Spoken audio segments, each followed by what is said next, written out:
name's Alan Haarhoff and I'm the Business Development Manager for AAT, that stands for Always Active Technologies. We're an SME, we employ about 32 people. The South African mobile landscape is really unique, and the first thing we have to remember is that it's not America and it's not Europe. The good thing is that most people, probably 90% of South Africans, have access to cell phones, but not all of them have access to the mobile internet. You're probably looking at about 40%. So the first thing you have to take note of is that technologies like USSD, which is a simple menu-based system and works on all handsets, as well as SMS, the plain old SMS, still have a huge amount of relevancy in the South African market. The most popular cell phone on the Vodacom network at the moment is the Nokia 1280. That has no data access, no internet access. SMS, USSD, not even WAP. Wow. SMS, USSD voice, and FM radio. And if you look at the latest AMP stats, FM radio is really growing at the moment because people are listening to it through their cell phones. And that's FM radio. This is not WeChat or the Gareth Cliff type radio.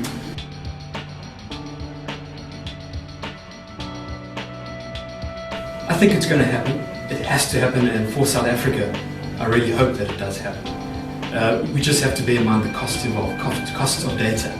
Data is not free. Wi-Fi. You know, do the people have access to Wi-Fi at home and at the work? How are you going to get them to have free Wi-Fi? So that is growing. It is growing slowly though. And we need to bear in mind that as well as economic factors, the cost of the phone, the data, the Wi-Fi, it's also educational factors. If you give someone who's been using a Nokia 1280 a smartphone, how are they going to learn how to use it? App stores, authentication apps, security, using the phone in the right way. There's a huge learning curve there. Now we have all been used to that. We've gone through that curve as smartphones become more prevalent. But give that to someone who hasn't been used to that, they need to learn how to use it, and that takes time. Very good. Well, Alan, thanks very much. Really appreciate your time. Well done on putting a fantastic workshop this morning, and we look forward to seeing more from your agency. It's a pleasure, absolute pleasure. I love doing this, particularly in Durban. Okay, my name is Barry Tuck. I have worked in the digital industry for the past 6 years, but I come from a publishing background. I think, print is always going to be with us, I believe. I mean, there's something tactile about a book, a magazine, even posters. I mean, a kid's not going to have a TV screen on their wall necessarily, I don't think, with a poster. There's always going to be band posters, sports posters in kids' bedrooms, I think. The nature of print might shift, maybe away from news. I mean, I think looking into the future, the relevance of newspapers might not necessarily be to disseminate news. There are going to be far better channels, but again, TV didn't kill newspapers, radio didn't kill newspapers, there is still something to them.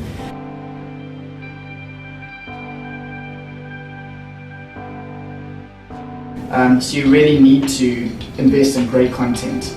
I think by building that ongoing affinity, if you've got people who are regularly engaging with your content is going to keep spiking and getting through the algorithm, because I still believe that if you are investing in great content and actually delivering stuff that is relevant to your community, they're either going to get the content via the newsfeed or they even come looking for it. We're talking now about the baking community, and people within that community are actually going and back to the Stalk page to look at the content there because they have that engagement, which is pretty rare. Most people engage with Facebook content in their newsfeed. So the investment in great content is definitely a way to bypass it, but you still are only going to get a limited reach. You're never going to reach your entire community, which is where they then bring in the promotion of it. And just to wrap it up, tell us about this amazing story of getting engaged on Mount Everest. Tell us about that. Was that your first trip up Mount Everest? Yeah. And did you go higher? No, okay, so I have a lovely fiancée. She really is. She's changed my life, and we met through Twitter of all things. Wow. So awesome. Yeah, it's funny. I'm a very big advocate of meeting people via Twitter, which is weird because I've never been an online guy. Online dating's not my thing. And the nice thing about it was we actually got to know each other as people before there was a physical attraction. And most relationships fail because there's initial physical attraction. Then you get to know the person and you're like, I don't really like them. And we kind of got through that period, and then, without even meeting, and then when we realized that there was actually a physical attraction too, then we sort of got together, and we had a great relationship. She's an awesome girl, and so it was almost inevitable that we were going to get married. And my dad and I have been planning an Everest trip for 14 years. We climbed Kilimanjaro in 2000. Ever since then, we've been looking to do Everest. And we just went to base camp. I'm not crazy enough to go higher than that. And it was a great opportunity for me to do the inevitable. I thought it was very fitting in that. So it was very different to how you imagined it would be to how it was really. I mean, the wind was howling. It was so cold. Almost as I went to drop onto my knee, a little bit of runny nose and snot blew out of my nose across my glasses. But still, that sort of made it real, Yeah, you got the experience. Yeah, wow. It was really awesome. Yeah. Wow, what a story. Well, there you go, folks. Barry Tuck, thanks so much, Barry, for the talk today and for joining us on the interview. Really appreciate it. Thank you, James. I am a storyteller. I'm a content creator and writer. I'm also a columnist for a number of platforms. But technically, I'm a copywriter. I find that term too restrictive though. That's what I do for a living. That's also what I do for a love. I have always believed that every single person has a story to tell. And again, I don't want to sound like the ANC. Everyone has a good story to tell, and that story should be told. Should everyone write their story? I want to say yes. But can everyone write their story? I will tell you no. And that's not a bad thing. The world needs different types of people. There is a distinct difference. Right, bloggers are amazing, and I think that some of the most fantastic content comes out of blogs. I am one too, that's where I started. But I don't believe that if you're a blogger, you're a writer. I believe that if you're a blogger, you are a creator.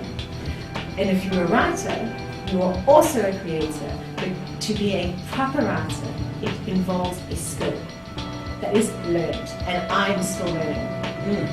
I don't believe that I'm a good writer. I believe that I am a writer. But learning is the most important part. To be a blogger, you don't need to continue learning. You can just continue to blog.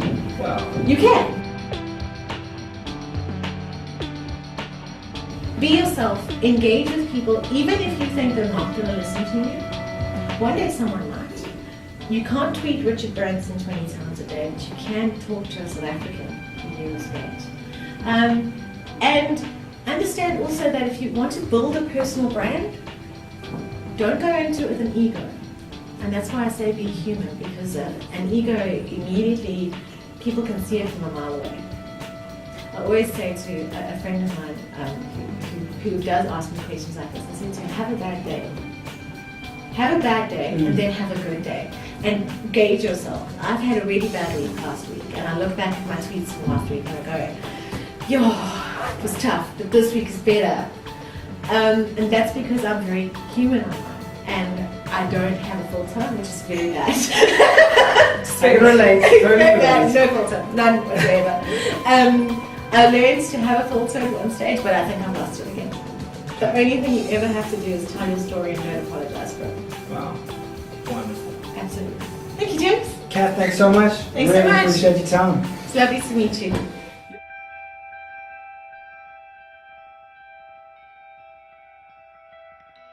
I'm passionate about entrepreneurship, helping young entrepreneurs actually getting going. I'm also very passionate about innovation, the entire intellectual property, how that works in South Africa.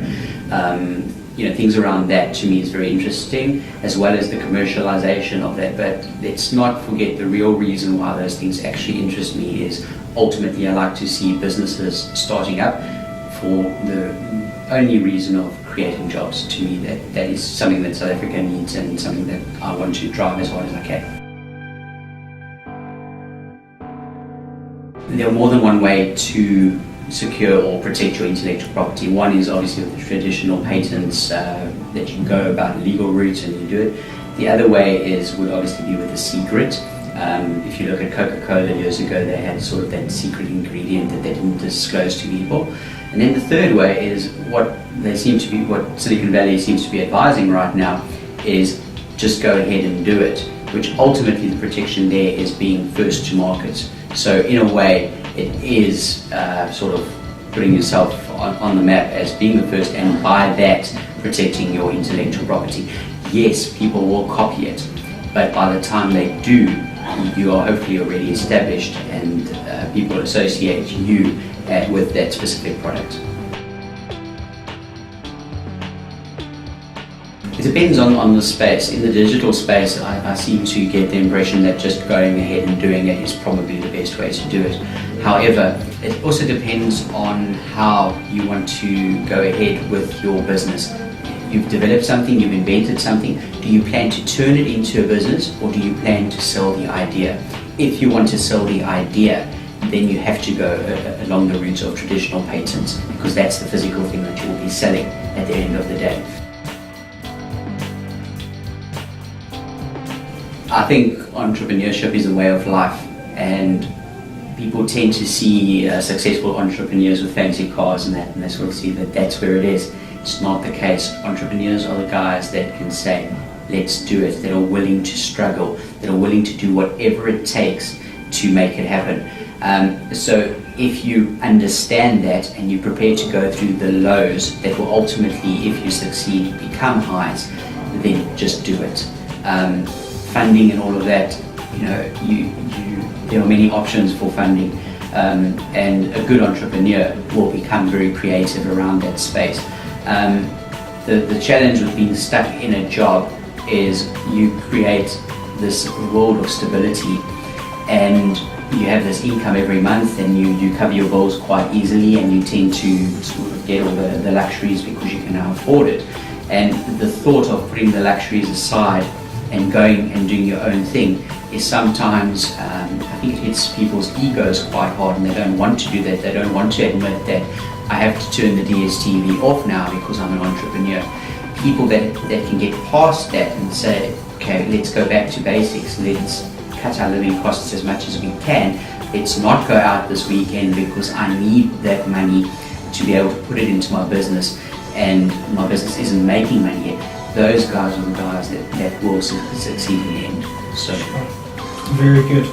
Jonathan Darker, thank you very much. Really appreciate your time. Only a pleasure. Thank you.